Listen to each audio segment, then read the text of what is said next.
All right, people, tutor, reviewers, listeners, lovers, supporters out there. First and foremost, happy Monday, man. I hope everybody's having a good one. Hope everybody had a great morning. Hope you have an even better afternoon and cap it off with an amazing evening. I'm trying to get back on the good foot, man. Trying to get back to these requests that y'all have been sending in, man. I'm swamped in these requests. I'm not gonna say swamped like, I'm super popular or no shit like that, but I'm just saying. I've got a piece of loose leaf college ruled notebook paper that is damn near front to back. I think the back is filling up. I'm actually looking at it right now. There's a couple lines left on the back of the paper, but safe to say, y'all have been killing it with the requests, man. And I've got to do my part. The same way y'all have been doing y'all part and holding me down, I gotta hold y'all down the same fucking way. So I'm trying to get back. I'm trying to start on the good foot and get back to these requests first thing in the beginning of the week, man. So I got y'all. This one, however, I'm not gonna say this is gonna be bad, but I don't know how this is gonna go. I have not seen this movie. I've only no, I've seen it, but I've only seen it a couple of times. There's only two other entries that I've seen more than a handful of times in this franchise, and we'll get to that in a second. But here we are, man. Silent Night, Deadly Night, the original, the controversial Silent Night, Deadly Night, man. We'll get to why it's controversial or why it was controversial at the time that it came out. When did this come out? 1984. We'll get to why it was controversial in a second, but let me just take the time out to shout out my boy Draco Mays, man. I gotta say this, bro. You have definitely become one of my favorite newfound movie buffs, man. I thought, there's two people in this world that I know. Obviously, there's people that watch movies way more than me, but there are two people in this world that I know for a fact watch more movies than anybody else that I know and chat with online. That is Draco Mays here, who has recommended this movie to me, and that is Chris Jones from Overly Honest Movie Reviews. Make sure y'all check out his YouTube channel as well. But make sure y'all follow Draco Mays on TikTok for all the movie reviews and all the movie opinions, the news, you name it. He's on it, man. So, he reached out and he was giving me some information on these digital copies, and he was like, it's time to build the digital library up. So he asked me if I had seen, if I've ever covered Silent Night, Deadly Night. And I think I broke it down. I was like, yeah, I've seen the first one, seen parts of the second one. I did commentary for the third one, maybe 2 Decembers ago. Jesus Christ, people. Y'all can go check that commentary out if y'all want. That was a rough watch. I've never seen Silent Night, Deadly Night 4.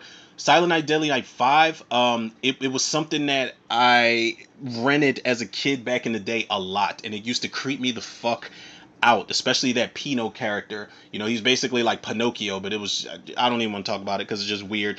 And then there's the remake, the 2012 remake, I think, same director as Marauders, and I believe he also did Automaton Transfusion. That's an underrated ass zombie movie, but shout out to Stephen C. Miller. But that remake is the one I like the most of the entire franchise. I love it. Jamie King's in there, Malcolm McDowell's in there. They've got just the right amount of nods to this original film, and it's brutal, man. All practical effects, all practical kills, cherry pie flying all over the place. But let me not take the focal point off of what my boy Draco suggested here. Silent Night, Deadly Night 4. Now, I said this was a controversial movie.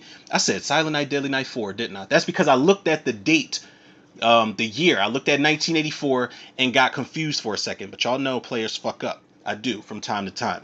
Silent Night, Deadly Night, 1984. Now, this movie definitely, for show, was so controversial at the time it came out, man. There were enraged mothers boycotting this film outside of the movie theaters that were showing it. I'm not talking like a peaceful protest. I mean, they didn't like burn the theaters down or anything or go after the director with pitchforks and torches and shit. But they were outside with big ass picket signs and Santa Claus doesn't kill people. What's next? The killer Easter bunny? And if y'all don't believe me, if y'all can't find it on YouTube or research the articles, there is one of the most amazing documentaries I've ever seen that actually put me D to this information I'm giving y'all now. And it's called Going to Pieces: The Rise and Fall of the Slasher Film. And it breaks down slasher movies even as far back as like pre 60s horror properties, man. But from Psycho to Texas Chainsaw Massacre to Halloween, they break down literally the rise and fall of the slasher genre, the resurgence. But Silent Night, Deadly Night was one of those movies where they covered it for quite some time in that documentary. It was a good length's worth of time that they covered this topic, and you see people, see these mothers just during these 80s documentaries and these 80s interviews talking about this film. And I don't think it's controversial. Listen, I'm a horror buff at the end of the day, man. My child, who is 8 years old, by the way, she watches horror movies, and there are people that try to. I think I've said this before. There's a lot of people out there that try to tell me, not a lot, but there are some people out there. Oh, you let your daughter watch it, and it's like, yeah, well, she also watches the behind the scenes and how they make these fake effects. She's very well aware that it's fake, and look who her father is. I feel like I'm a pretty seasoned movie buff to let her know what's fake and to let her know this is not real life and not to imitate these things and go murder people, obviously. So, for the people, it's all subjective though. Like if you feel like little Timmy or little Johnny is going to go out there and murder somebody, then that's fine. But I feel like your child was probably insane prior to seeing Silent Night, Deadly Night. I'm just saying. Now, I hope that's not ruffling no feathers. That's just my personal opinion. I don't think, it's like Billy Loomis said, man, movies don't create psychos. Movies make psychos more creative. It's a classic fucking line.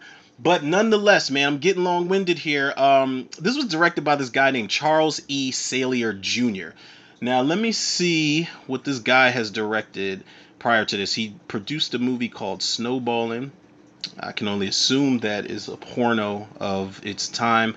He did a movie called The Annihilators, and his first film was in 1979 called Encounter with Disaster. I can honestly say I've never heard of this guy's work. Producing wise, I'm looking at his shit here, and oof, looks like a lot of TV series and TV movies to his credit, which is fine. I'm not going to sit up here and act like I remember this movie for being one of the best directed 80s slashers ever. No, this isn't even, one of my favorite 80s slashers ever. It's not. Maybe in due time, who knows? After this commentary, maybe it will be. But yeah, it was also written by Paul Kamey and Michael Hickey, and it stars who we got here. Who we got here? Who's this dude that plays Billy at age 18? Robert Brian Wilson's in here. Britt Leach is in here. Lillian Chauvin. Now, obviously, I'm not familiar with any of these cast members. I don't know what they've went on to do. But if there's a standout casting here, it is one of the original Scream Queens. Scream is obviously a new movie that's going to come out, and it's going to be about a serial killer with a speech impediment. He can't say scream. He's going to say squeam. But one of the original 80s Scream Queens is in here, Linnea Quigley, man. And if you know Linnea Quigley, and for those that don't know, look, Return of the Living Dead, Night of the Demons, Pumpkinhead 2, amongst many other horror titles, man. She's amazing, and she gets naked in every movie she's in. So Linnea Quigley was so many people's first crush. When we were young men, when we were kids, she was it. I know Trash and Return of the Living Dead was probably my first zombie crush, my first like horror movie crush ever, if I'm not mistaken. I don't know. That's debatable. Maybe we'll do an episode based on who were my horror crushes when I was a kid. But people, let's jump into this, man. We're like 8 minutes into this intro. I'm talking y'all heads off, probably getting on everybody's nerves. This caffeine is in full effect. People, this I did not get a chance to get my digital copy that Draco was putting me onto, but it is on Amazon Prime. Theatrical version, I don't think there is any other version of this movie, but that's just in case y'all are tuning in with me, man. And if y'all are tuning in, y'all know y'all are the true to the reviews MVPs, people. So let's get to this commentary. Without further ado, for Silent Night, Deadly Night, I will hit the play button in 3, 2, 1. Are we rolling? Okay, we are. Damn, they came right in with the title card. They said, we don't want you to know who's in it at first. We don't want you to know who this is brought to you in part by. Oh my God. Love the title card, though. I love it.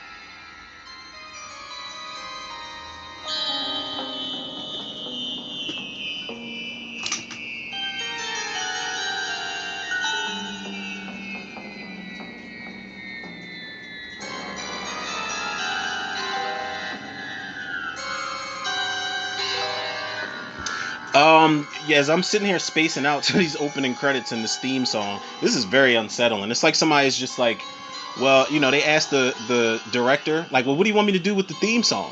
He's like, I don't know. He's like, all right, and he's just pressing shit. They got this fucking composer drunk off eggnog, spiked eggnog, and he just started going. But let me ask y'all, man, even, oh, casting was by Stanzi Stokes. That's the same I just mentioned, Linnea Quigley, Return of the Living Dead. Same guy that did the casting for Return of the Living Dead. Why do I know that? Because I'm a geek.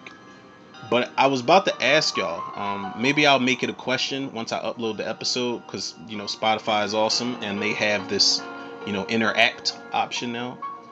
Unless they already did and I just didn't know. But what are y'all favorite Christmas horror movies? I think I asked this when I did. I think I was doing 2 Decembers ago. I think I was doing Jack Frost and Silent Night, Deadly Night 3. But I know Krampus is definitely one of mine. I don't get to watch that movie too often, and I wish I did. There was another Christmas horror movie me and my lady was watching. She put me onto it. I think it was called A Christmas Horror Story. I was trying to get into it too, man.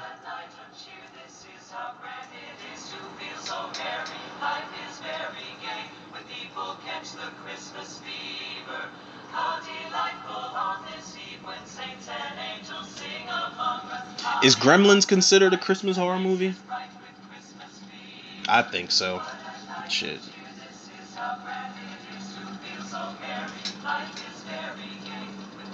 Mom, what time is it?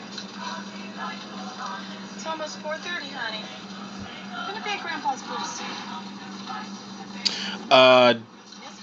I'm not gonna hold y'all. First of all, I know this family's about to go through some very terrible shit. But I wouldn't if I were you. His mama fine as fuck. She looks like Beverly D'Angelo from Christmas Vacation. She looks like Beverly D'Angelo in her prime. I'm talking Beverly D'Angelo in Christmas Vacation and Werewolf Concerto. For anybody that doesn't know what Werewolf Concerto is, that's one of the episodes of Tales from the Crypt, the original Tales from the Crypt TV series. I won't spoil it for y'all, but she's in it. Timothy Dalton's in it. America's favorite dad, Carl Winslow's in there. I think his name is Reginald VelJohnson. He's not actually. Listen, while we on the subject of Reginald VelJohnson, he's not America's favorite dad. I know a lot of people probably think so, but I don't think so. I go back and watch Family Matters, and I'm like, for Carl Winslow to be a fucking hard and tough inner city cop, I think they lived in Chicago. He is awfully soft on his kids. No diss to the actor. And I love what Family Matters stood for. It was a wholesome black show with a lot of comedy, but Carl Winslow was on some bullshit. He used to be like, Edward, now you don't call me a son of a bitch again, or that's it. Or else. Go to your room, Edward. You're grounded for an hour.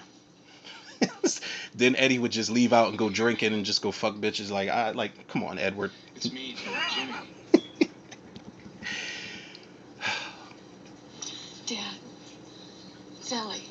Yeah, she's definitely a MILF, yo. I'm sorry. We have Billy here and little Ricky, too. Why doesn't Grandpa say something? Because Grandpa's high, son. He doesn't even know we're here. He got that Cryptochronicana light. Billy. I'm not gonna lie to y'all. Listen, I don't smoke very often, but speaking of Cryptochronicana light and other recreational herbals, this is how I look. The way the grandpop is just staring blank. This is how I look when I actually used to smoke and look for movies to watch. I would just sit right in front of a big ass pile of movies and just stare at it.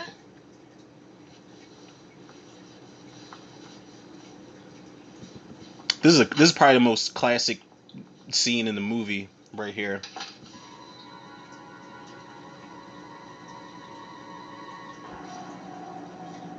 Grandpa?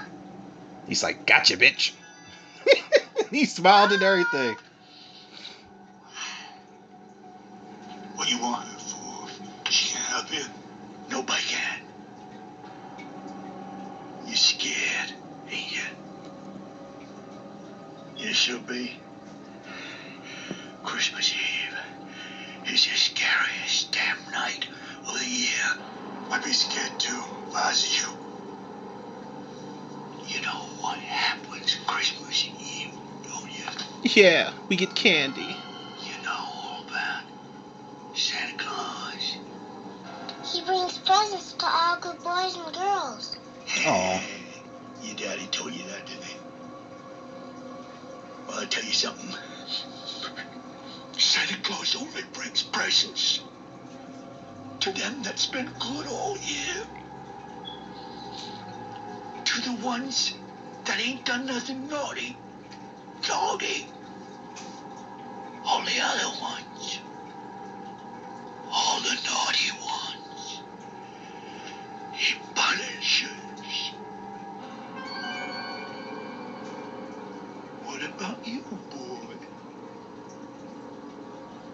You been good all year? Uh-oh.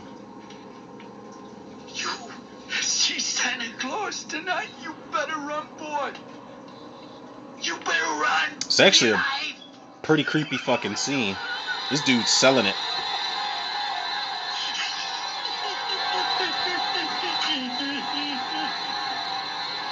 And the director's like, and cut. Then he pulls that actor to the side and he's like, sir, you are not Donald Pleasance. You're not Dr. Loomis. Dad, Pull back a little bit. we have to go now. We'll, First of all, Grandpa getting cursed the fuck out because you're not about to give me a whole monologue about Christmas Eve. Then when the parents walk in, you quiet. Like, no, we're not playing these games, Grandpa. I'll be good from now on, I promise.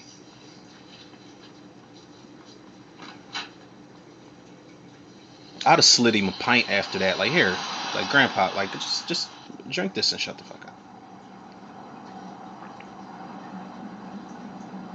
Mommy, were you ever naughty when you were little?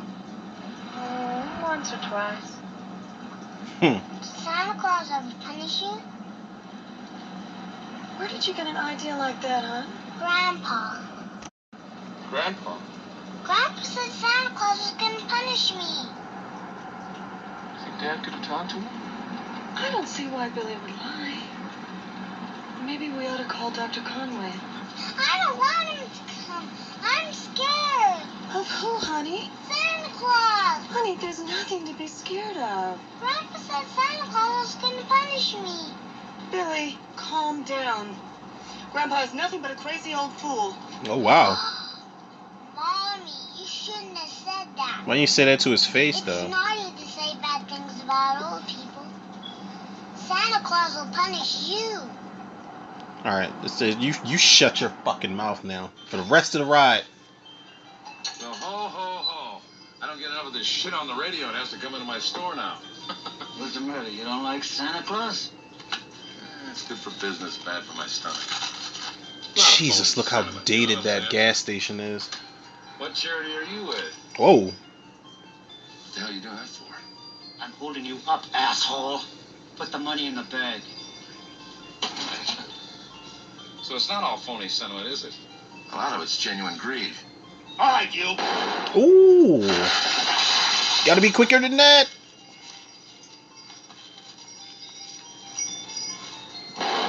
Jesus, man, you couldn't even get the job done? Oh my goodness. I forgot he gave him a headshot. I forgot about this sequence in general. Now I know there was going to be a Santa Claus that I think he kills the dad, he rapes the mother and murders her in front of the kids. But I forgot about that stick up sequence. KLOX FM, where the temperature this Christmas Eve is still holding in there at 21 degrees at 7 o'clock. Well, we hope Santa is dressed warm tonight, don't we? We now return to chestnuts roasting on an open fire. This movie's so mean-spirited, man, because what's about to happen to these kids, like the baby. I mean, obviously the baby doesn't remember, but it's just the idea of, like, when you put kids in jeopardy, I'm not going to say it's cool, but that's one thing. But when you put, like, babies, infants, newborns in jeopardy, like this, fucking, Jason Goes to Hell, Halloween 6. There's something up there, all right. What would anybody be doing stuck out here in the middle of the... Just run him over. Hey, do you see what I see? He must be on his way to a party. Do you see what I see? I see what you did there. Little Christmas spirit. Wake up, Billy. Santa Claus! Looks like you get to see him tonight after all, Billy. Shit, he's terrified. Keep going, don't stop!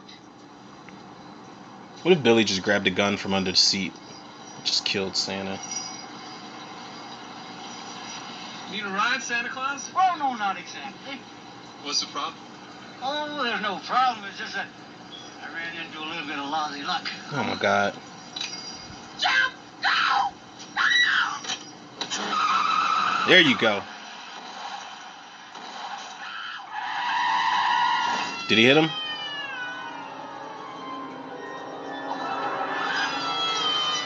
Come on, man. Ain't no way you spun out like that, man. And Billy just left little Ricky in the fucking car.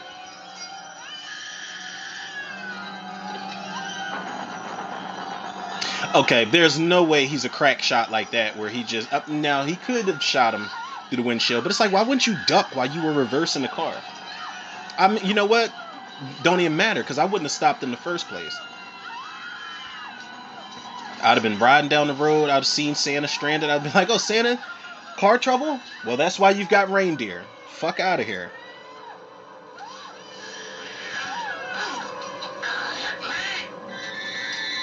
Oh, this is terrible.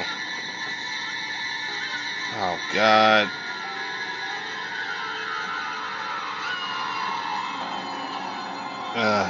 Oh, he kills her. He doesn't rape her. The lesser of the evils, huh?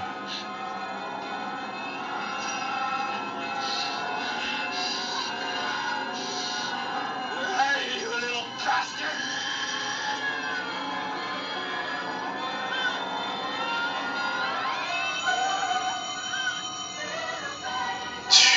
Poor Ricky.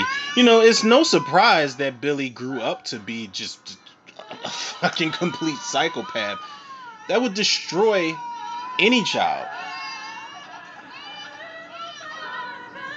Oh, no wonder Linnea Quigley got naked in this movie. She's like, this actress, you know, this fine ass actress in the beginning, she's not going to be the only one with her tits out in this movie. She said, absolutely not.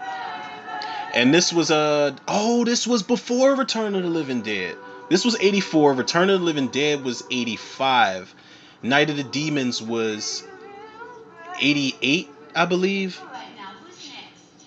So Linnea Quigley and her, you know, her friends, so to speak, they had the 80s on Smash. Billy, answer me. Let's go, Billy. Come on up here. Put your drawing. Billy's like, who did his haircut? Joe Dirt? You put it in place, and I'll put the tape on. Ah! Sister, look! Billy, take that down. Young man, you go find Mother Superior and you show her what you've done. No, not Mother Superior. These were those old school, you know, schoolhouses. Explain this, will you? I'm sorry, Mother Superior. Are you? She's like, don't be, Billy. This is excellent art. But you will be. You will learn what it is to be sorry. I'm sorry, y'all. I'm about to say something right now, and I'm not Until I tell you to come out. trying to be smart, but this is the first thing I thought of. Little Billy looks like he could be Hilary Swank's son. You finally have what you've been asking for, Mother Superior. I'm just saying. Proof. Of what, Sister Margaret? What I've been saying. That it's all still inside him. All that terrible violence he saw. His drawing clearly shows that. I am not interested in what you think. I thought you finally understood that. Simply because something unfortunate happened to his parents, which he knows nothing about, is no reason to allow him to run wild. He must be taught. But the memory is still there, Mother Superior, waiting to come out. And if it does, and if he has received proper training, he will know how to cope with it. But if he keeps going on like this, She sounds like I wonder what her nationality is. She sounds like Worse for him every Christmas.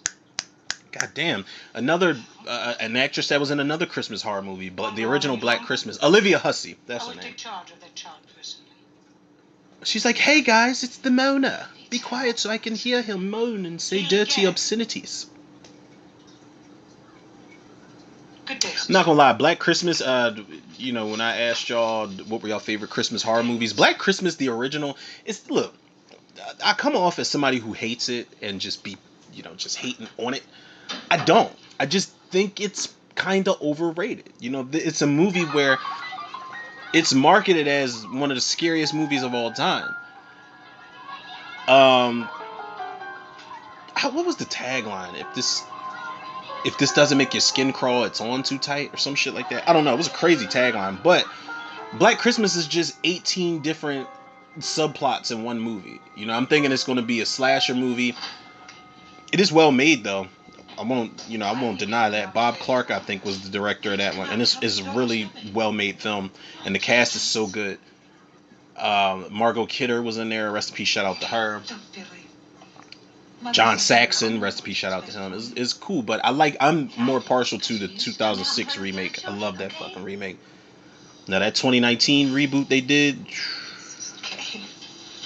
Blumhouse, man, y'all ain't right for that, man. Imogen Poots deserves so much better. Carrie Elwes was in there. I did a review and commentary for Black Christmas 2019 if y'all want to check it out, but it was rough.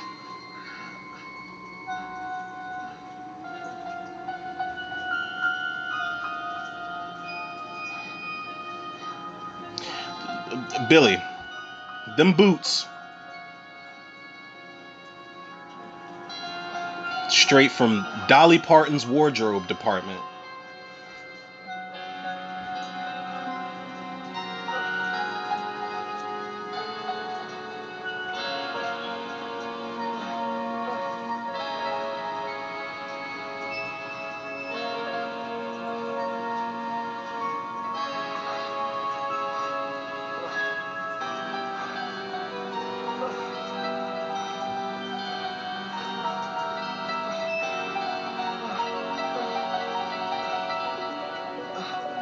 Somebody fucking in there?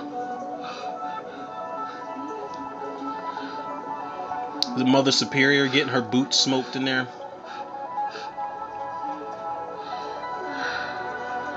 Who the hell is that?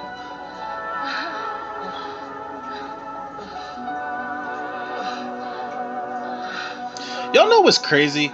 Sex scenes in the 80s were just so weird. So weird, man.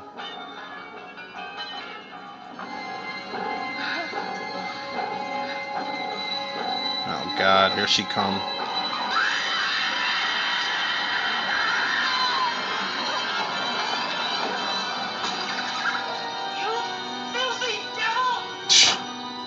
Now, who's worse, Mother Superior in this movie or the head lady from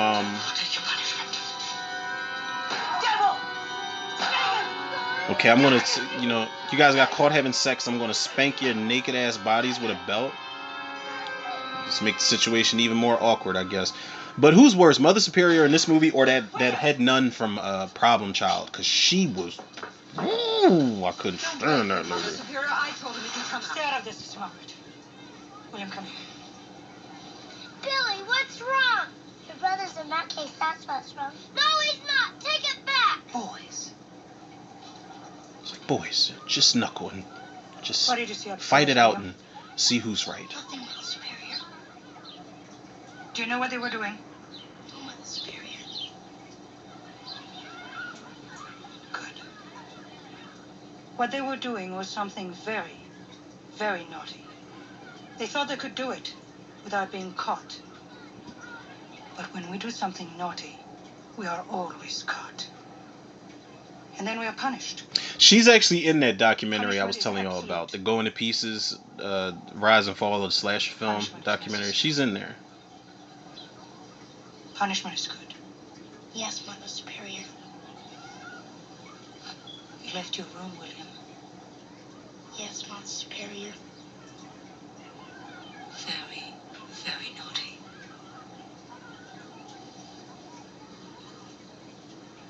Something's not right about this woman. You know, like,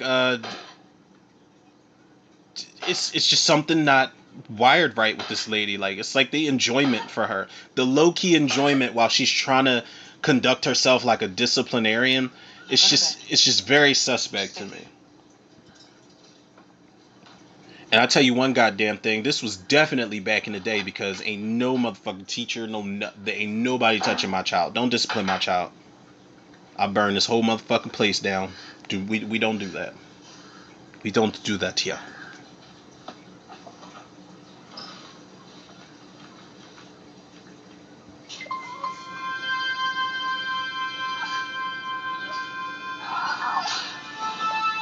Not gonna lie, also that was one of the corniest, weakest ass whoopings ever.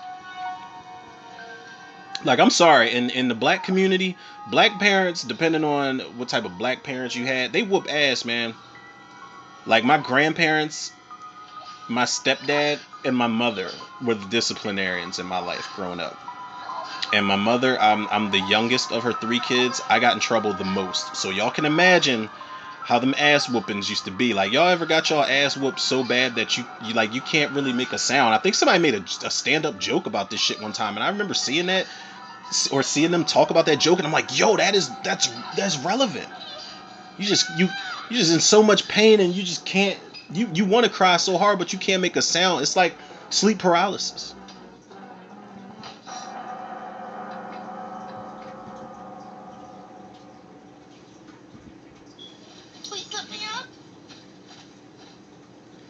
See what I'm saying? Something suspect about this woman. I forgot about this part too. There's a lot of shit that's gonna be brand new to me. She tied him to his fucking bed.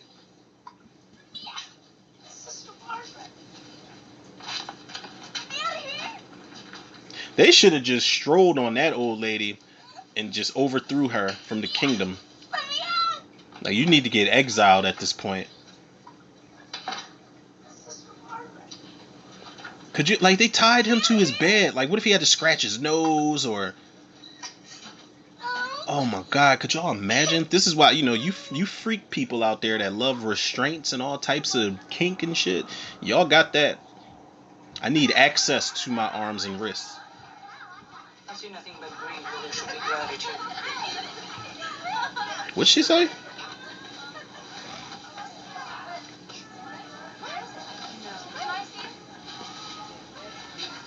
She's like, hey, Billy, I know I tied you up, but Merry Christmas. Go find your present. Go find your present. It's a severed head. Now, I think Billy comes back and kills her at the end of this movie. And it's no surprise if I remember correctly. Of course, he'll improve once Christmas is over. He always does. Well, it isn't over, Sister Margaret. We still have our annual Christmas visit from Santa Claus. William will sit on Santa Claus' lap and behave. We'll see.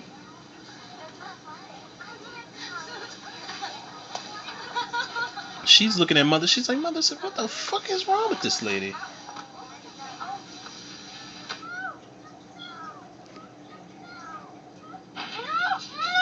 I'm sorry, not a school, it's an orphanage.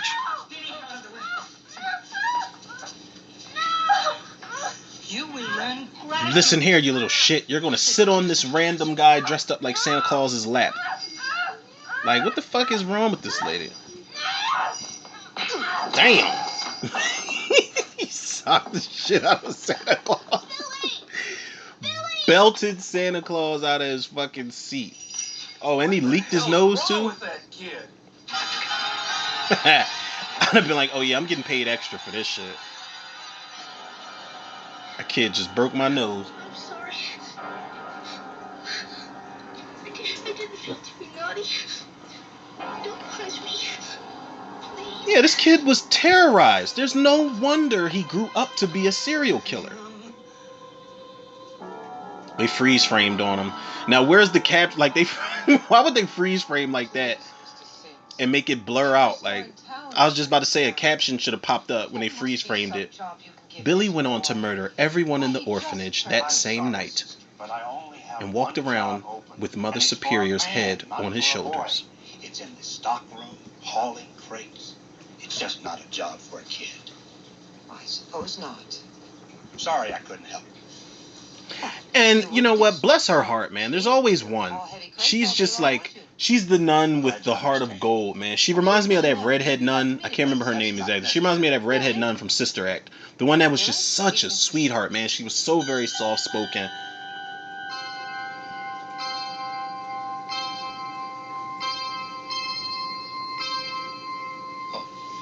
He's like, first of all, Well, Billy's 47 goddamn years old. Where'd you always find this happy. kid?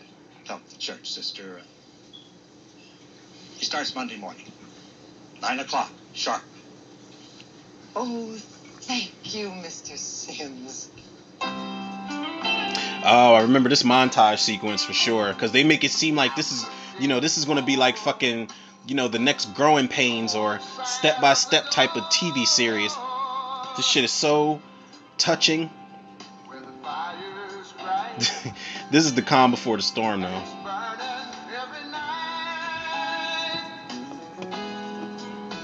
God damn, I remember those. I had a couple jobs where we still had to like clock in like that with those slips and the old school machine. I'm cool with like the punch-ins and the thumbprints though.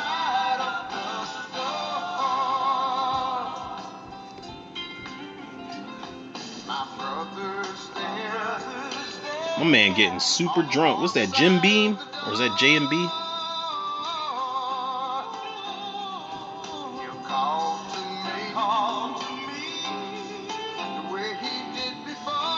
Definitely foreshadowed that axe in the background right there, because that is going to come in handy.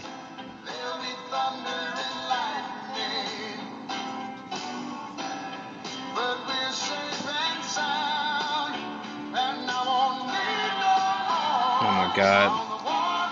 Why would you show that big ass Santa? Billy's like, motherfucker, are you serious? I was doing good in this place until you showed me Santa. It's crazy that was the ultimate trigger for him.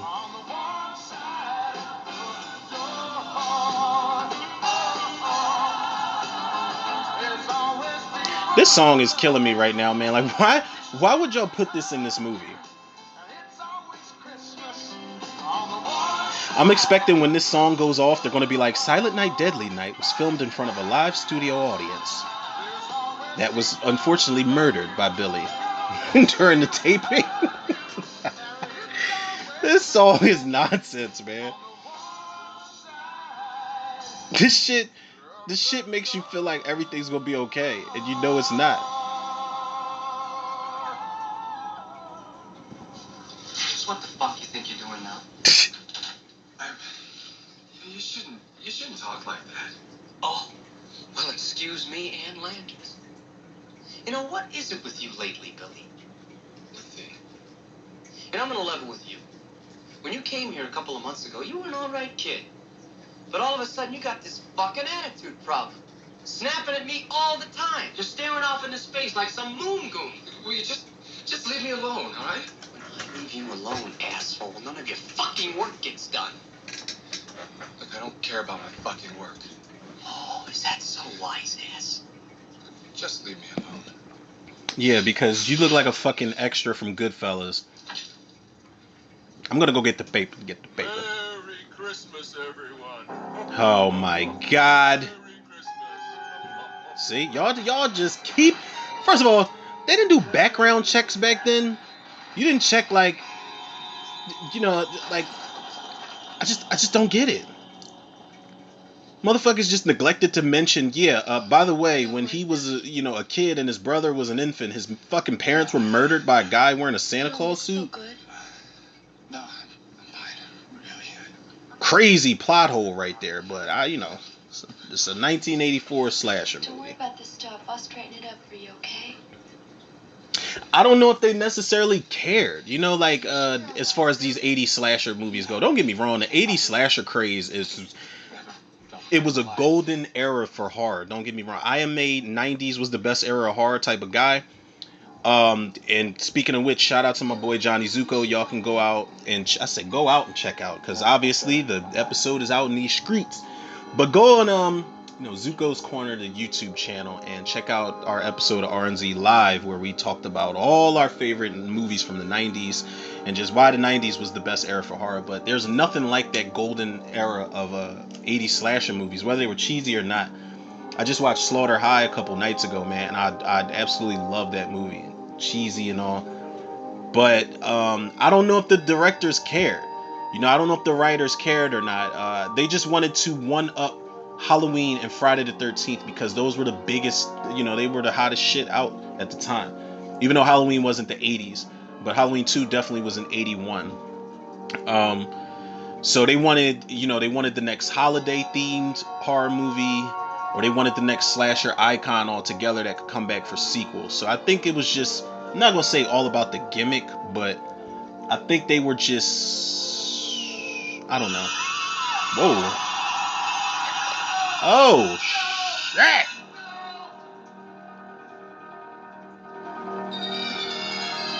First of all, if it was a nightmare about anything, it should have been that tiny ass mattress he's sleeping on.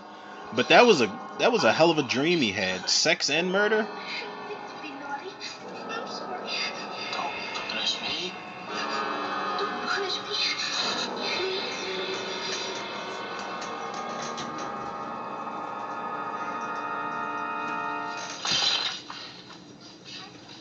Christmas Eve.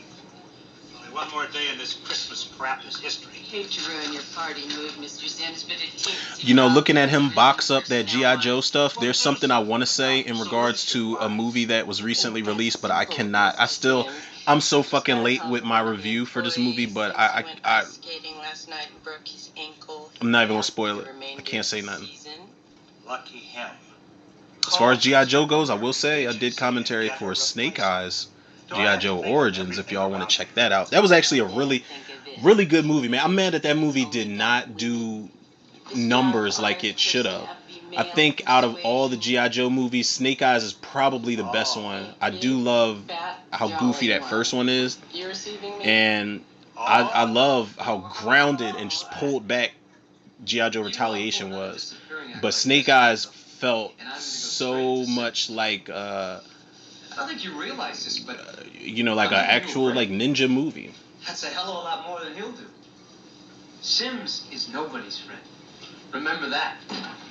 Ah, Mr. Sims. Benny boy. How are you? I've been meaning to come around and see how you're enjoying yourself. Why are you so close? Well, everything okay?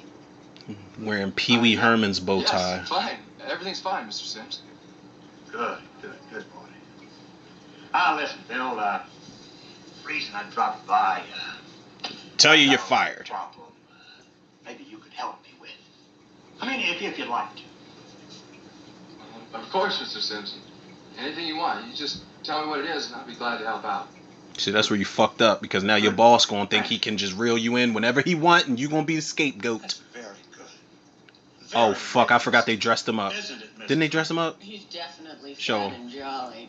Yup. Take a close look at yourself. Jesus Billy. Christ, man. Now just remember, be jolly. Lots of ho, ho, ho. Billy's looking at himself in the mirror like my mother and father are doing 1080s in their grave right now, looking at me. The old guy's scary. Silly, isn't he? Yeah. Silly. It's their fault. It's their fault. It's the Mother Superior, not Mother Superior. Even though she is a cause of the trauma, but the other nun that got him that job, is her fault. What's the matter with you? She's the core of it. Stop it. What the fuck are you doing to this? This is very weird what you're doing to this young girl. I don't like it. Stop it. Stop kicking. And the adults are just watching like it's regular. Obviously, she doesn't want to be there. Naughty. I'm on Santa's lap. I don't bring toys to naughty children. Jesus, Punish them. this is really cringe right now. That's right. Stop it. He's like, shut the fuck up. I'll beat your ass. He sure knows how to handle kids. He's Uh, sweet, isn't he? Jesus Christ. You know what? They are the worst parents ever. That girl is sitting over there flinching, doesn't want to be there, and he's just like, stop it, sit still on my lap. And they're just like, oh my God, he makes such a great father. Those motherfuckers you have to watch around your kids. I'm coming. And those mothers is standing there just as horny as they want to be. Isn't he great with kids? Who? No, Billy don't work. Yo, this nigga really looks like he looks like he auditioned for the Joe Pesci role in My Cousin Vinny, but he lost to Joe Pesci. He's playing Santa Claus for a bunch of snot-nosed kids. And look, now she's salty. She's like, oh my God, I forgot to give them the background check papers for his job. She's like, oh my God.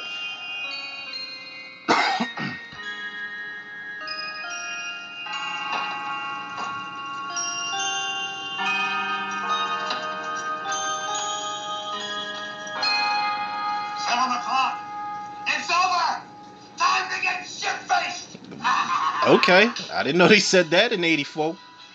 God damn, that's a lot of liquor. First of all, why wouldn't you keep the liquor in the back? He's got it right underneath the register. Merry Christmas, Helen. How about a I dig it, but that's not the place to keep it, though. I'm not gonna lie. This restaurant I worked at, like the kitchen was downstairs, the bar and the tables, the eating areas and all that type of shit was upstairs. But when we used to do like last call and kick the last of the customers out, that's what we would do. We would lock everything up and just get shitty dum up in there. So we all make our separate ways home. It's the only thing that was probably the best part about working at that place. Stick with me, kids. By the time this party's over, Keep the TVs on and watch. It was one bartender that would always watch Archer every Tuesday night when we closed up. And he didn't really speak much. He was a tall, like Paul Bunyan type of dude with a big scruffy beard and always wore like plaid shirts. But he was always watching Archer.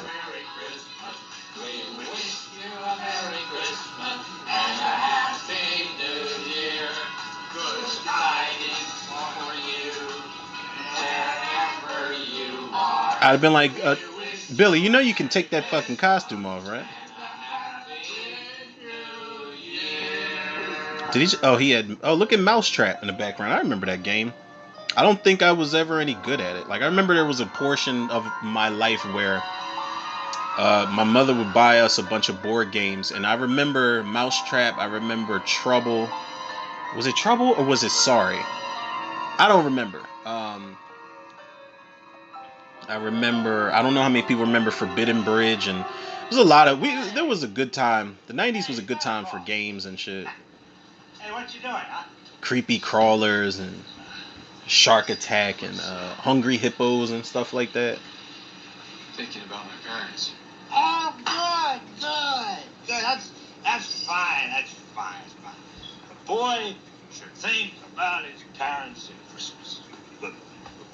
They're dead. Oh, God. Oh, I'm sorry. I forgot. I'm sorry. Hey, Asshole. Santa, you better sober up. You got a long night ahead of you. What an asshole. This is your basic everyday employer, though.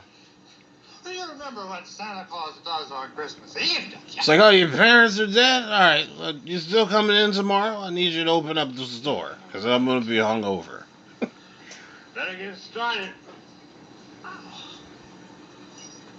Better get started. That's how these motherfuckers be, man. Not every employer. Let me not say that, because I've worked for some pretty decent people before. But I remember, like, when I tell you a lot of these employers don't give a shit what you got going on, who dies. I remember this place I was working at. I remember having we're not cool anymore, but somebody I used to be cool with. I remember having her call me out of work, or at least try to call me out of work, and I was like, listen, say my uncle is about to get the plug pulled at the hospital. They about to pull the plug, it's about to be over with.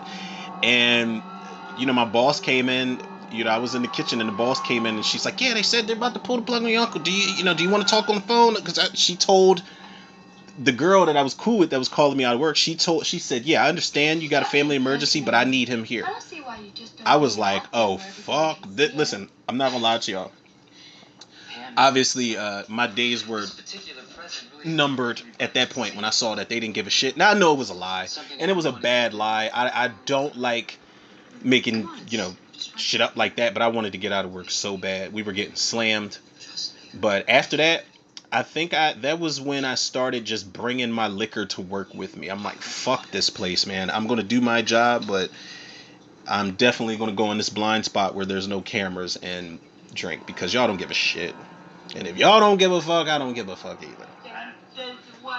That's why shout out to the people that are self-employed and entrepreneurs, and you know, if you're even chasing your creative dream, trying to get it off the ground so that you can work for yourself and employ your friends and family, whatever the case may be, shouts out to y'all, man.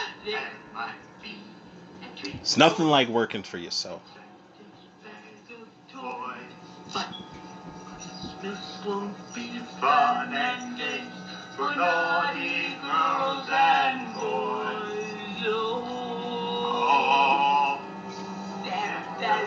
Look, and you know what's crazy? While I was kind of writing this off, like, yeah, this is gonna be a funny ass commentary, cheesy 80s slasher. The actor playing Billy here, he does look pretty disturbed. I'm not gonna lie, he does a decent job.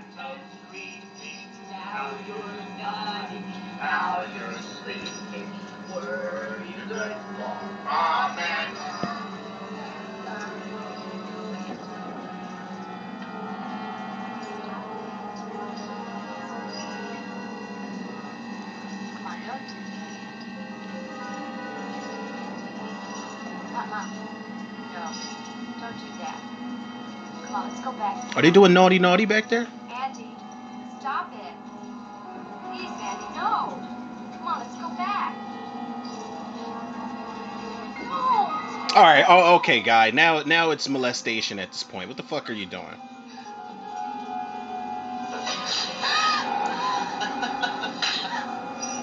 A lot of breasts is shown in this movie. Now see, now he deserved to get murked off. Because she said no, and now you're just forcing your face all in her tits. Like, yeah, you deserve it. You deserve to get murked. Go ahead, Billy. This is where I'm rooting for Billy. To kill this motherfucker.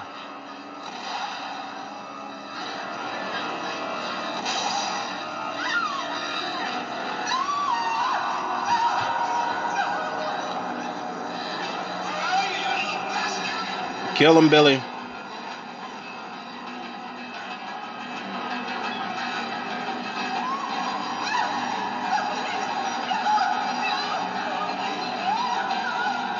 Spending a lot of time on these flashbacks.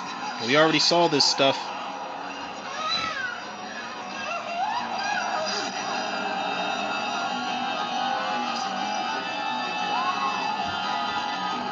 The way that these scenes, some of these scenes are spliced together, like, it looks like, oh god, it looks like stock footage in a lot of the scenes. Like, I see what they're doing, how they're cutting them together, but the film grain looks different as they click back and forth. Oh, his off switch just hit, or his on switch rather.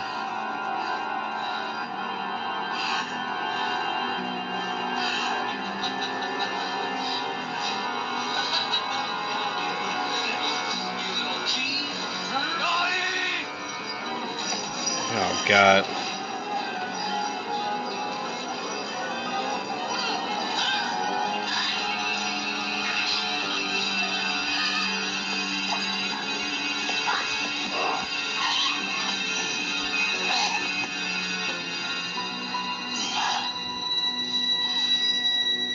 God damn. Billy obviously has been using Arnold Schwarzenegger's pre-workout stuff or whatever. I mean, this did come out the same year as The Terminator. So maybe Billy was a big Arnold fan prior to... No? Okay. Crazy. Crazy? He saved you, woman. You bastard. You're crazy. It's like, you bastard, you stopped the guy that was trying to rape me. Shame on you. Well, the proper response would have been, thank you. I didn't see nothing. I'm going home, is what she should have done. Should have said, rather.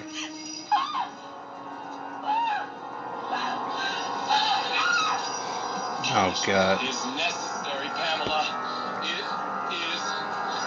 Oh. Oh, no.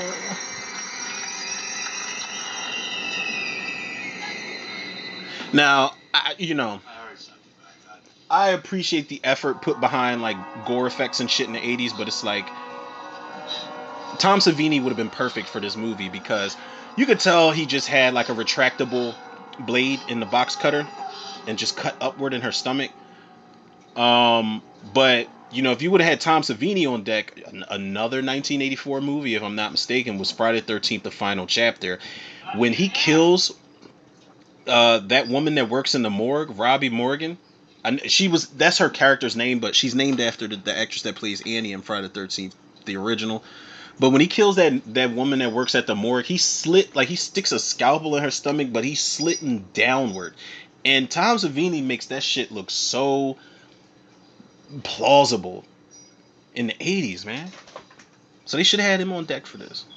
I don't remember how the rest of the effects play out. I know Linnea Quigley gets impaled. Somebody's on a sled and gets their head cut off. I think there's an axe to the chest or something at the end. Sam, you should drop your hearing things. We'll see.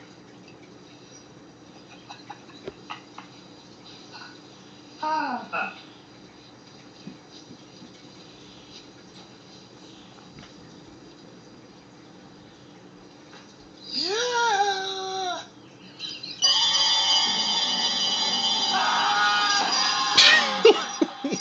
See, why wouldn't they show it? I don't. Let me ask y'all a question, man.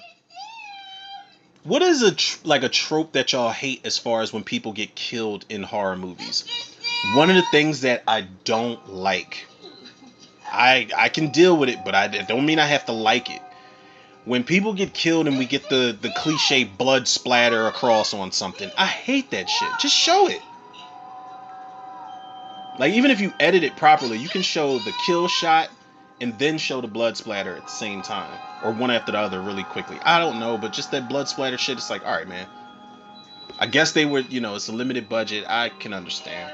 Are you hiding in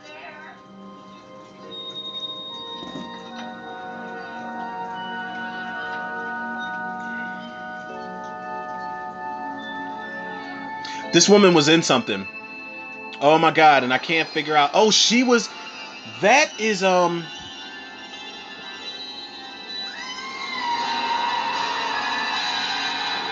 I think that was Dwight Little's wife. She was the wife of somebody, but she passed away. Rest in peace, shout out to this actress. But she was in Halloween 4. She's one of the nurses, or one of the paramedics that comes to get Michael Myers in Halloween 4 when they get him from Ridgemont Sanitarium. She's the one that's like, so the state owns him? Great. That is definitely her. I was wondering what this woman was in. Yeah, rest in peace, shout out to this actress, man.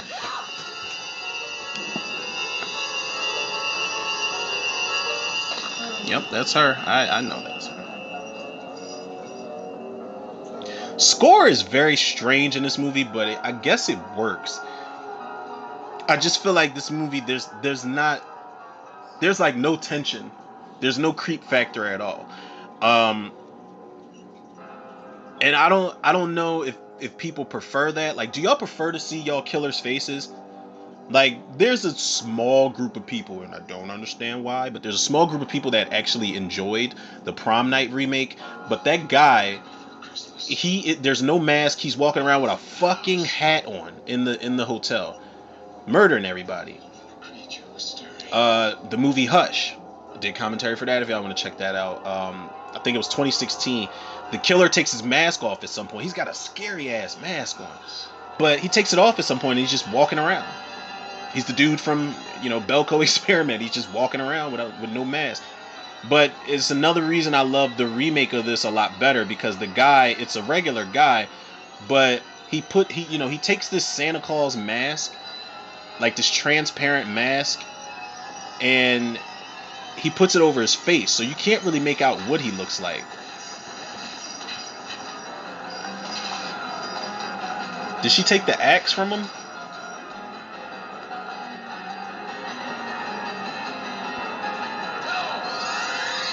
Oh, God. Oh, lady, why would you stand right there?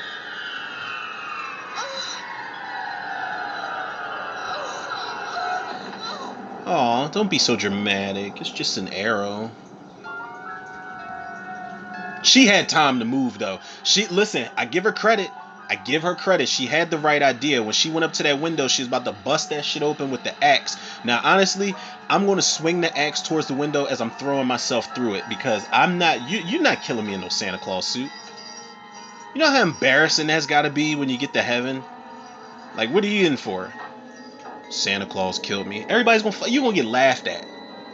Back down to purgatory or some shit. Like, no, it's not going down. I would be like the most prideful motherfucker in a horror movie. Like, I've already got a thing about like zombies. You know, obviously I'm a zombie buff. Night of the Living Dead's my favorite movie, but I pride myself on that shit in those movies. Y'all not eating me. Y'all not. It's not going down, and it's not gonna be no fast food if so. But you're not killing me in no Santa Claus suit.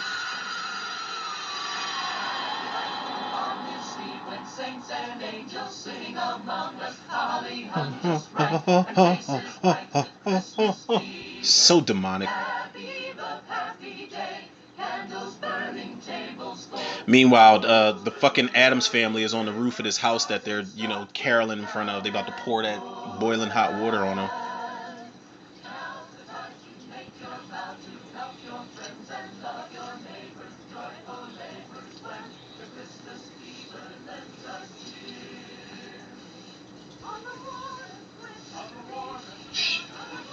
I thought that was my man from Cobra Kai for a second. I can't remember his name. Zabka? Something like that. Looks just like him from an angle. Ladies and gentlemen, Linnea Quigley.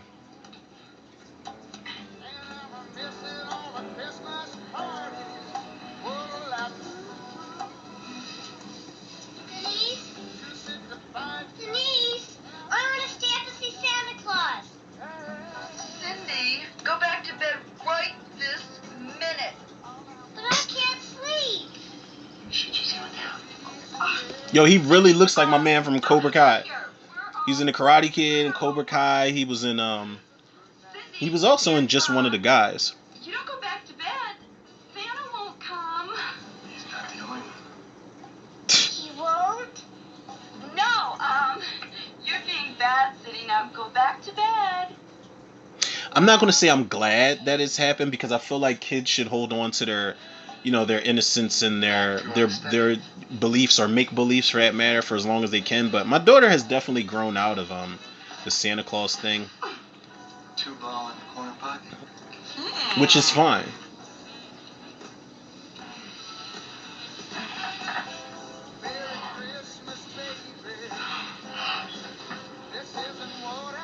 I think she believes more in like monsters than, you know, make believe like Santa Claus and the Easter Bunny and stuff. I always tell her Uncle Bagul lives in our attic. Was Bagul the name from Sinister? I don't know, but I tell her Uncle Bagul lives in the attic.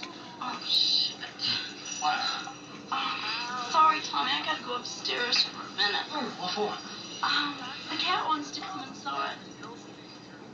And so does he. I heard a car jingling its door. Ladies, y'all always do that, man. Like, y'all get us all hot and bothered. And it's like, oh, wait. It's either, can you go check that out? Or can you go get this? Or the cat needs to come in. It's always something. Damn. I'm gonna kill her.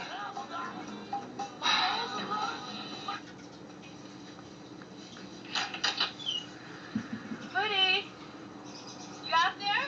Linnea Quigley, Jesus Christ, man. I want to interview her so bad. Like, I know she hears this every convention, every appearance, every interview, so on and so forth. But Linnea Quigley means so much to the horror genre, man. And I really hope she understands that. Oh, shit, bruh. At least lock the door. I didn't know he was going to pop right up like that.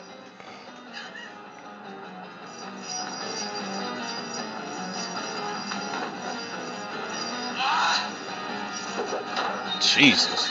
That was a great shot right there. How the axe just lands right next to her head.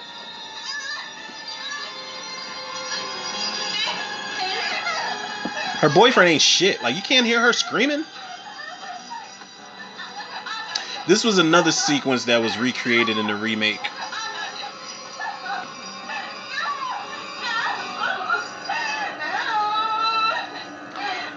First of all, she's not putting up much of a fight if he can just pick her ass up and put her on some antlers like that.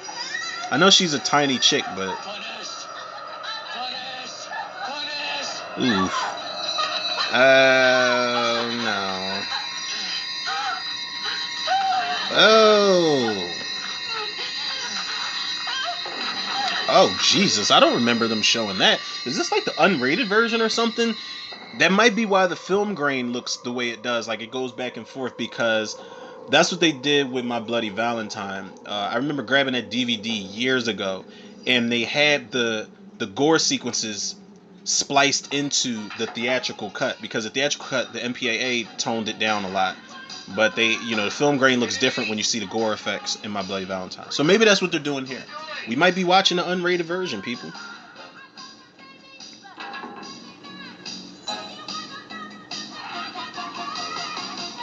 This song that they're playing in the background, this was Cyndi Lauper's cousin, actually. The song is called Baby, I Need You to Take Me to the Store and Get Me a Pack of Gum. Obviously, I'm lying like shit. Holy shit. It's like, holy shit, who's going to pay for this front door? Denise? Listen, it's time to go now. Where are you?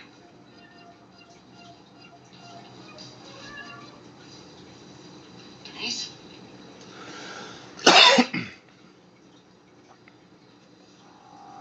Shit, how you ain't see Denise propped up on them fucking antlers like that?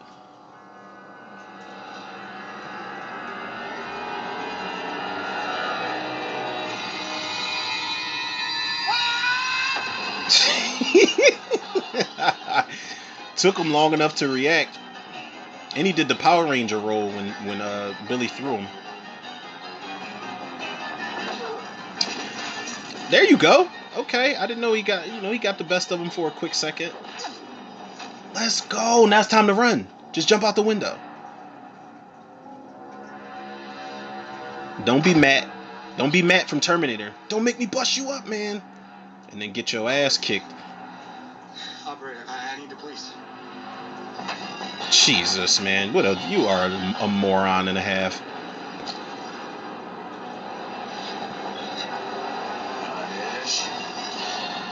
Just gonna strangle him with the phone cord?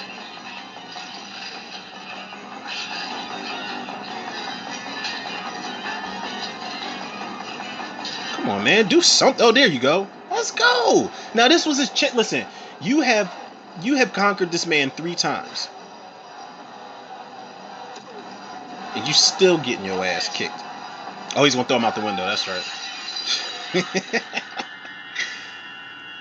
Did he land on something? Oh God, was that glass? Or did he just die from the fall? That was too drawn out for me. Cause listen, at some point, okay, I'm gonna try to fuck you up. But once I see you're down, if I don't have something to bash your head in, or if I don't stomp your head in, then yeah, I'm going to run. Oh Lord, he's like, God damn it, kid.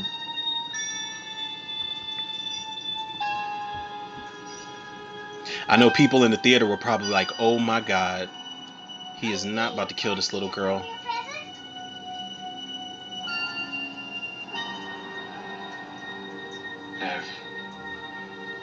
Have you been good? Or have you been naughty? Dad. You haven't done anything naughty? No, Santa Claus. Shit. Sure.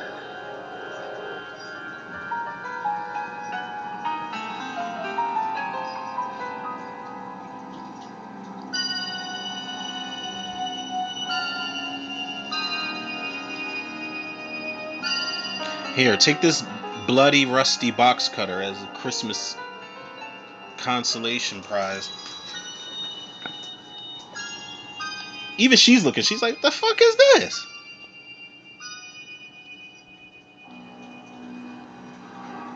Now, meanwhile, he's framed this little girl for murder. Because that's the box cutter. He killed that, that girl with, what was her name, Pamela? Now, granted, this sequence went a hell of a lot better than it did in the remake, man. In that remake, Santa walks up to this door, and this piece of shit, just mean ass girl who's been cursing her mother out. Oh yeah, he did get impaled on some glass. Oh my god, and it's in his face too. In the remake, that sequence is mirrored, but Santa knocks on the door, rings the bell, and the little girl who's been a piece of shit to her mom and dad, you know, she answers the door and she's like, well, did you bring me something, Santa? What the fuck? And he pulls out a taser, sticks that shit in her stomach. She starts foaming out the mouth, and then he impales her with a fucking fire poker. But you know, I'm not saying the little girl deserved to die in the remake, excuse me, but she is a piece of shit kid. I think all the characters in that remake are assholes. Santa's just kind of doing the town a favor, because before he kills that little girl, you know, she's, you know, her mom's like, well, honey, we have to go to church. I need to take my pills. She's like, fuck church and fuck those pills. Get dressed and take me to the mall. Meet me in the car in 5 minutes. And that's it. Hold it. Stop right there. Whoa. Daddy. He's like, damn it, how'd you know it was me, honey? Daddy. Is that Will Patton? Or is that Donald Shanks? Because that's who it looks like.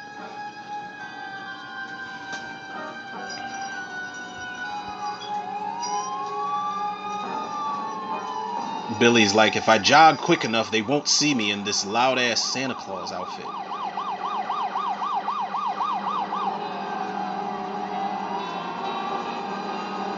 First of all, cops ain't, y'all not doing y'all job, man. Y'all being typical 80s cops. Y'all couldn't see him.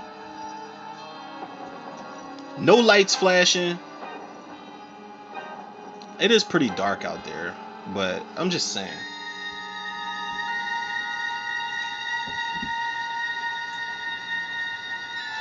Oh my god, these two assholes sledding. Look at this hill. Virgin, man. It's the only kind you'll ever get. I'm going down first.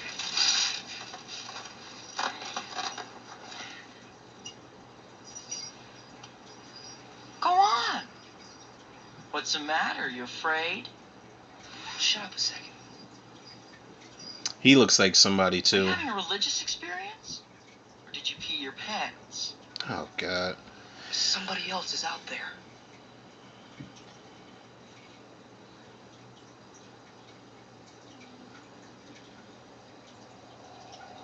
Who'd be out here this time of the night on Christmas? He looks like Tyler James Williams' best friend on Everybody Hates Chris. That's exactly who he looks like. Like who? Santa's little elf? Well, maybe it was just my imagination. Yeah, it would. All right, be if you had Temptations. one. Now ride your stupid sled. My sled ain't stupid. I'll show you. Watch. Well, if it isn't Bob and Matt. Now why don't you guys just get the fuck out of the way?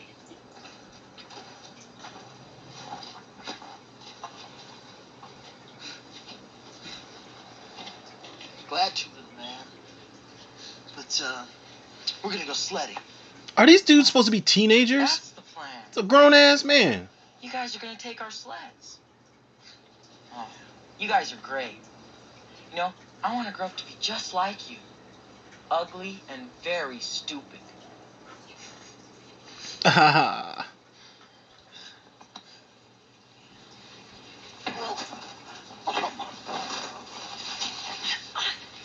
Gotta take that back, fuckface. Oh, yeah. I said take it back. All right, I'm sorry. What type of fucking bully is he? Take it back. You hurt my feelings. Now let's go sledding. We're edgy sledders. I fucking hate 80s horror movie bullies, man. They are the worst.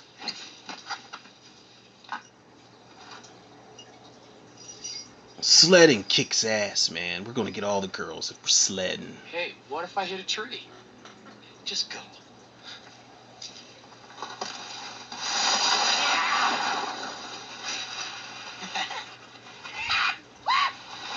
Yeah, this is extreme right here, I guess.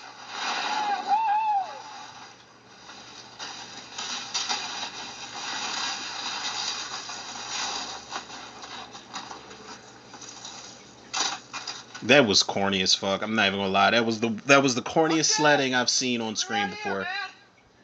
That's beautiful. All right. Now watch this.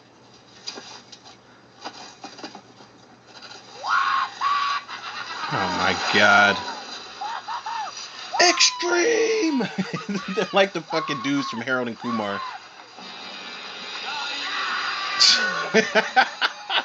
Amazing. Amazing. A decapitation while sledding. I love it.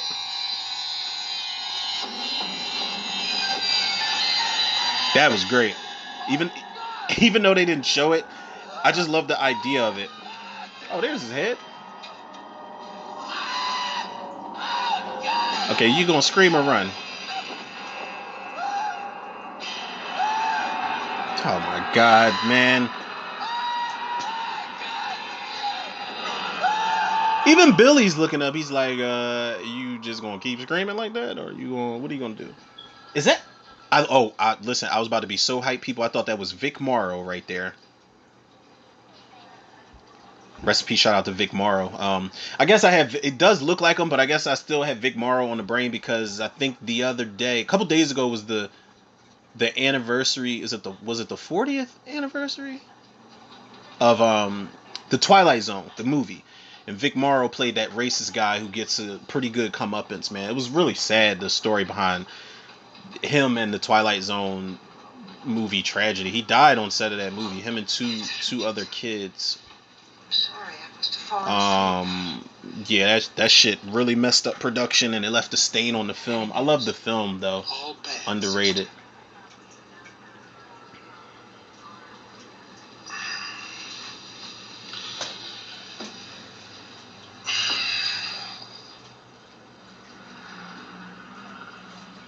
Three more murders.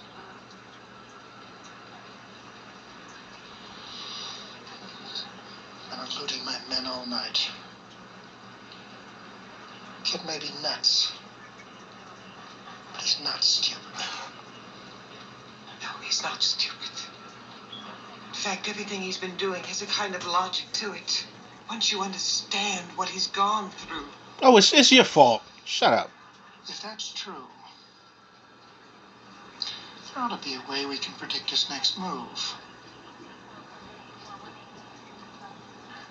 She's looking like, she's like, maybe I said too much. I don't want no parts of this shit.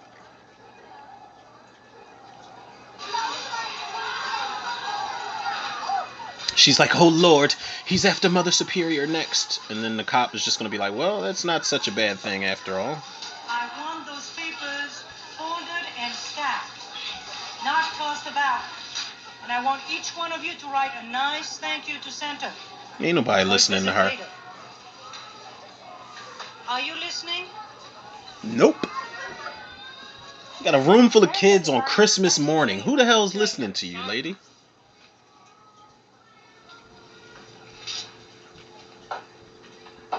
Oh, she left the phone off the hook. They're probably trying to call. Yep. That dude really looks like he could be like Vic Morrow's father or something. The only line out there, sister? I'm afraid so. Still busy. I can't imagine who'd be on the phone so long. Can't wait any longer. I'm going down to the dispatcher.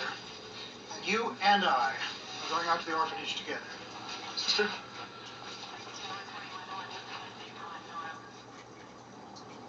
I'd have been like John Saxon in Dream Warriors. I told you what'd he say? He said, I told you I'd tell you where it was at. I never said I'd stick around. He ain't want no parts of that junkyard.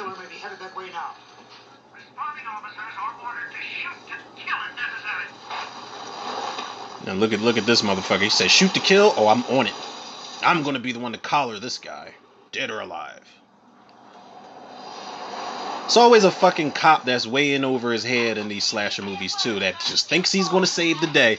Unless you are Sheriff Meeker from Halloween 4, then like, come on, man. Sheriff Meeker is one of the most badass hands-on cops in 80s horror. Slashers, rather. 80s slashers.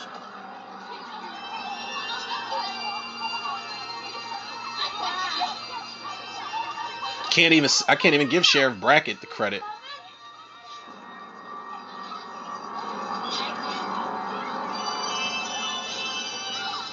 Oh shit. Oh my god, they even got the save the day music too. Dun dun dun dun dun. Everything looks okay. There's a bunch of kids playing in the yard. Now this is an imposter, if I'm not mistaken. This Santa Claus, he about to run up on him.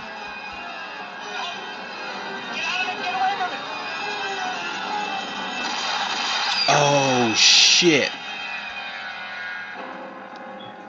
My man done killed Santa Claus. Now all these kids are traumatized. There's nothing but trauma for these children in this movie. Children, inside. Hurry. In the whole series, honestly. Ricky, come away from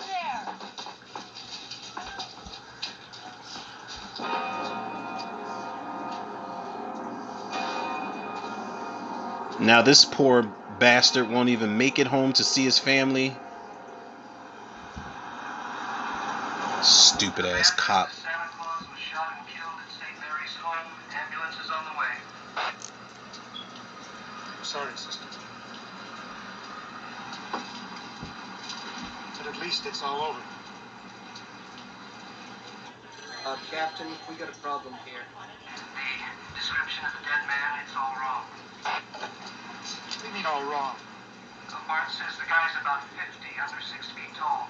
My God. It's Father O'Brien. He was our Santa this year. Oh. The kid we're looking for is 18. Barnes wanted the guy to stop, Captain. He didn't respond. Of course not. He's deaf. He couldn't hear it. Oh. You tell Barnes to stay at the orphanage. The killer may still be on his way there. 10-4. We've got to help. We've just got to. Yeah, nah. Not helping him, lady. He's dead, so they put him in an ambulance instead of a coroner van? I guess, you know.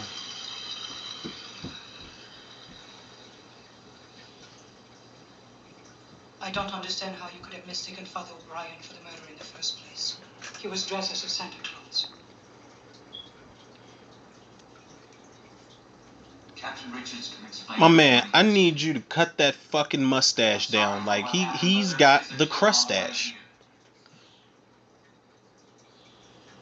The children. No harm must come to the children. Do you understand? That's why I'm here, sister. I am Mother Superior, and so far all you have done is harm. With that mustache. Cut that shit. I'm sorry. God, I hate his mustache. It looks like it's fucking, like he's got glue underneath that shit. Don't let anybody come in unless you know exactly who it is. No one is going to get in that doesn't belong here. Yeah, because we are a high security orphanage. Top flight. And you got Deputy Dum Dum securing the perimeter. It's not good. It's not good at all. And he's literally in this wide shot. He's literally securing the perimeter. He looks like all you need is the Pink Panther music. Fucking doofus. Poor things are scared to death.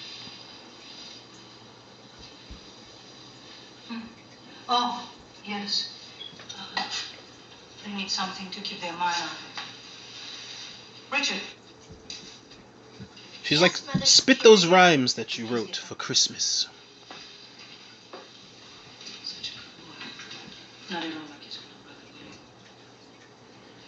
Oh shit, I didn't even peep. She said Richard. That's Ricky. Who will be the killer in Silent Night, Deadly Night 2? I've really heard part 2 is just a collection of, you know, just flashback sequences, stock footage galore type of thing. They said that's all it is. Whoa, whoa, whoa, kids. Whoa, whoa, whoa, whoa. If I was a music teacher, I would really lose my shit. It's like we gotta find unison. We gotta find one note and stick with it.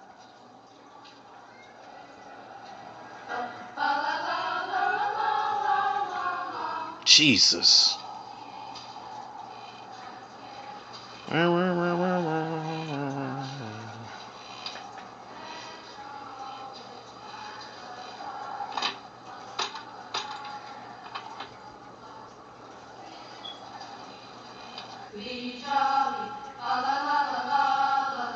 Okay, they getting there. Oh, who the fuck made you James Bond the way you turned that corner like that? Sit down somewhere.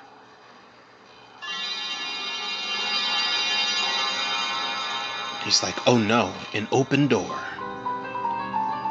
This is my time to shine and get a raise. I think you can really tell which cops are idiots in horror movies and which ones might have a chance.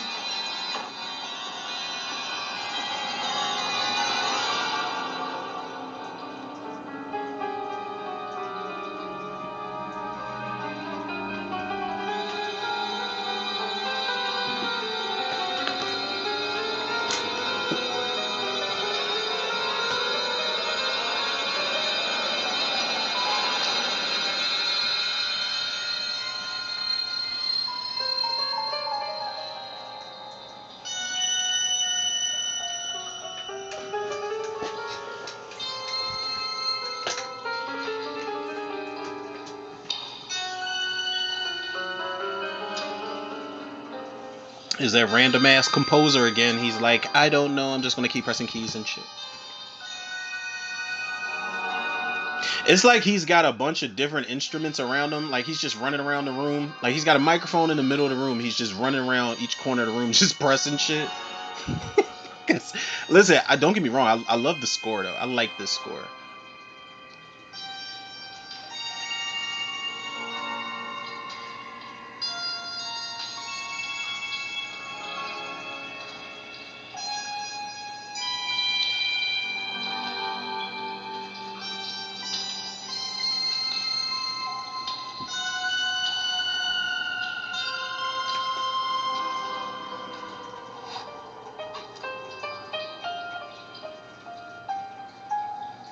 He unzipped his jacket like he just did some, you know, in-depth detective work or some shit. Like, well, another hard day. Punish! Shit, yep, there we go.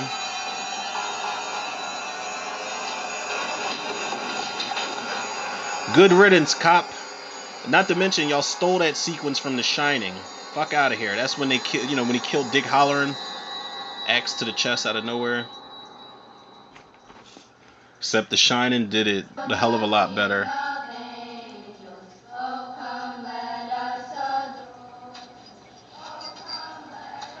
I love that shot right there. The bloody axe in front of that snowman.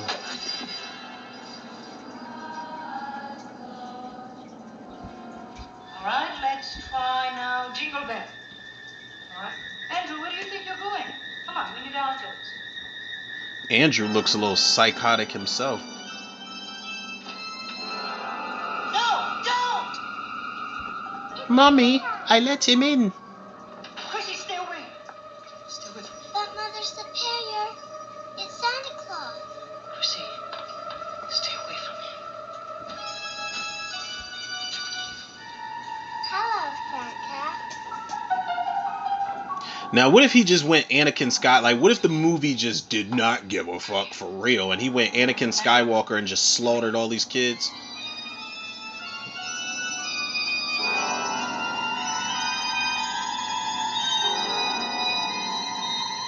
There's no Santa Claus.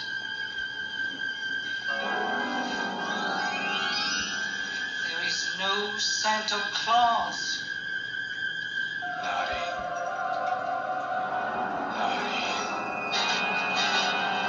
Oh dear. No Santa Claus.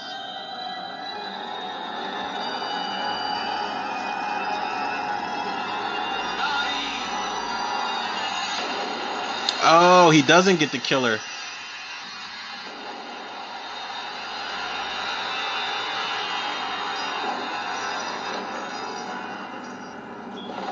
She like, get your motherfucking hands off me, boy. I beat your ass again. Mother Superior she did not want to be touched by him.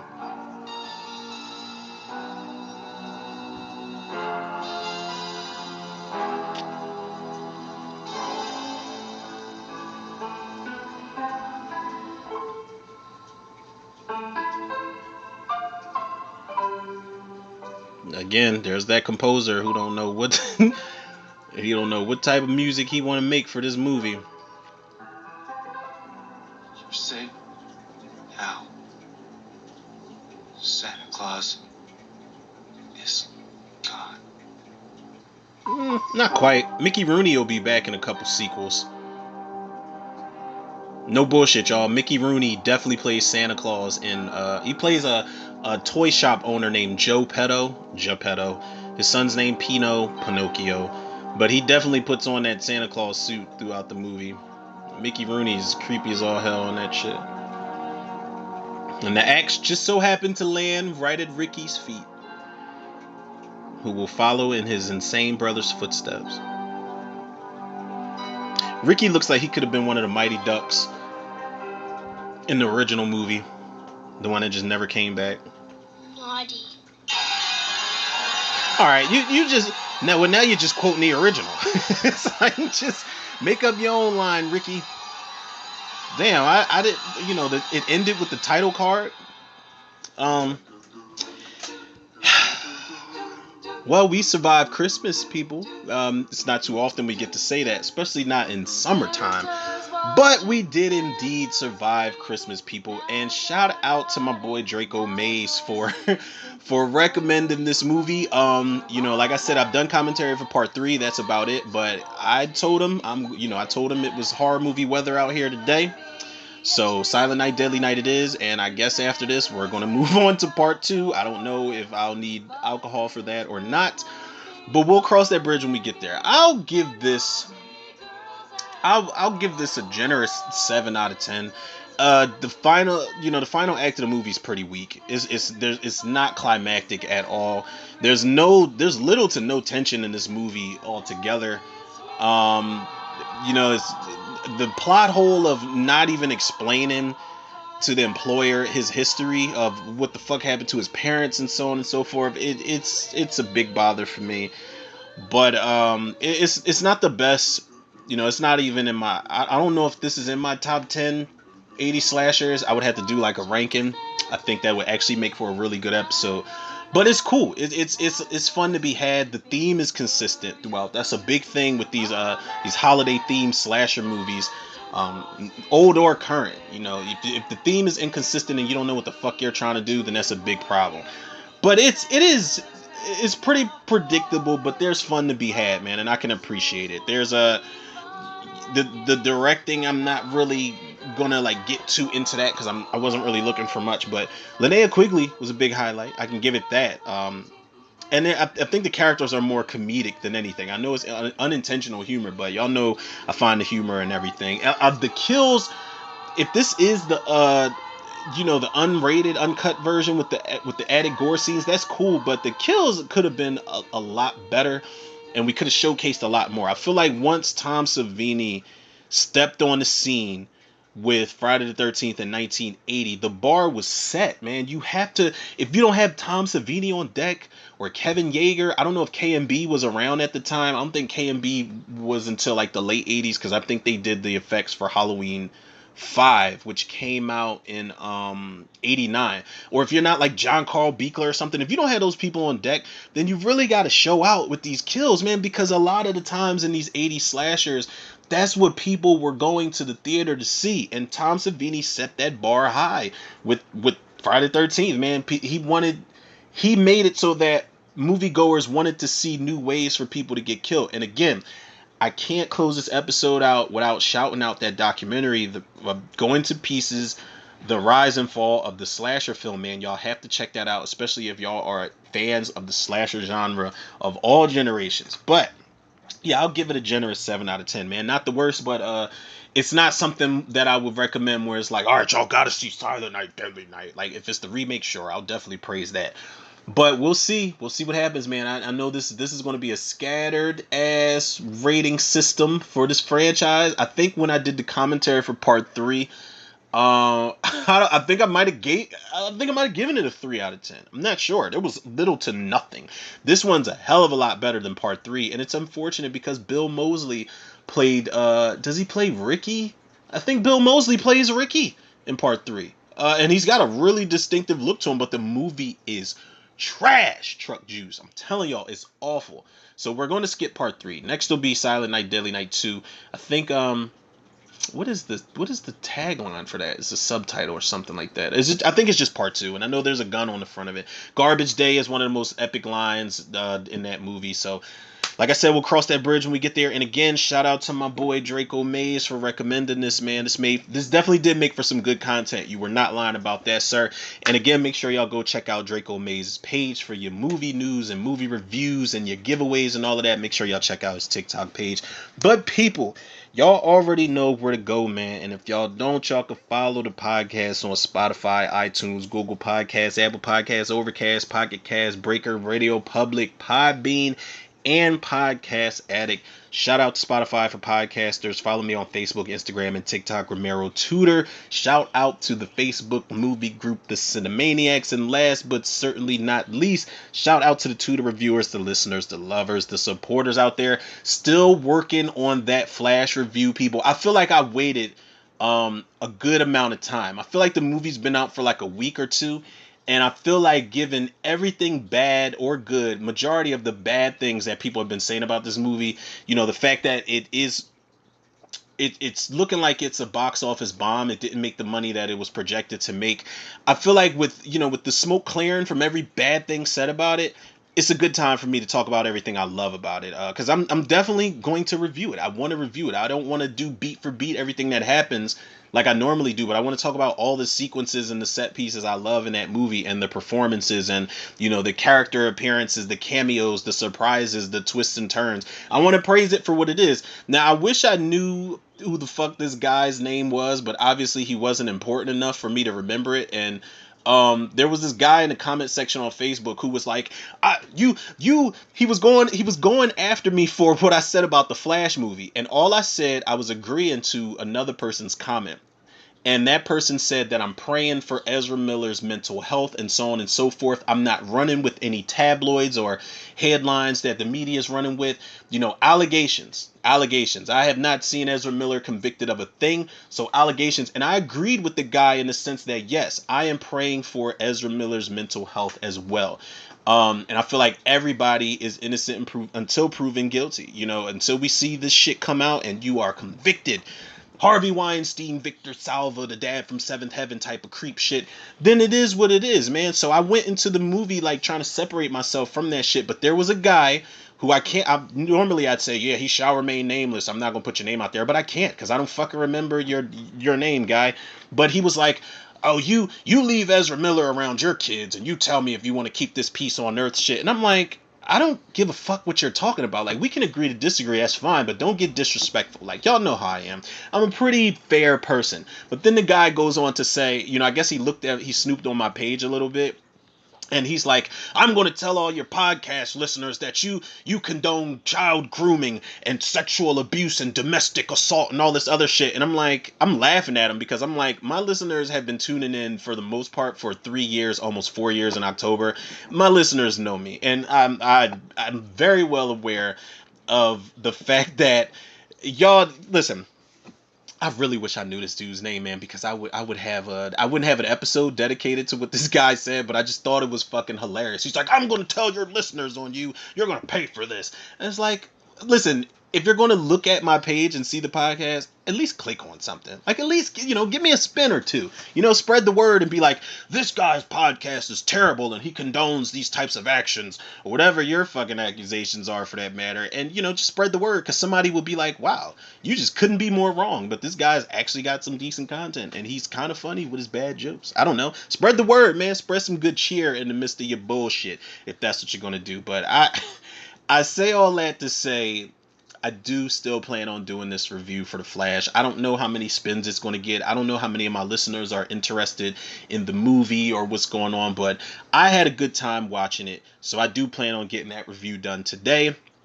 I'm just going to need some more coffee. That's all I need, people. Either, some more coffee or some energy tea or something. I think it's going to be ice water for now. I'm going to take me a little intermission, a little breaky break. But people, y'all already know the love and support y'all show me. I show it back to y'all tenfold and then some. So with that being said, people, yours truly, Romero Tudor. Another episode of Tudor Reviews in the can. I'll check y'all on the next one.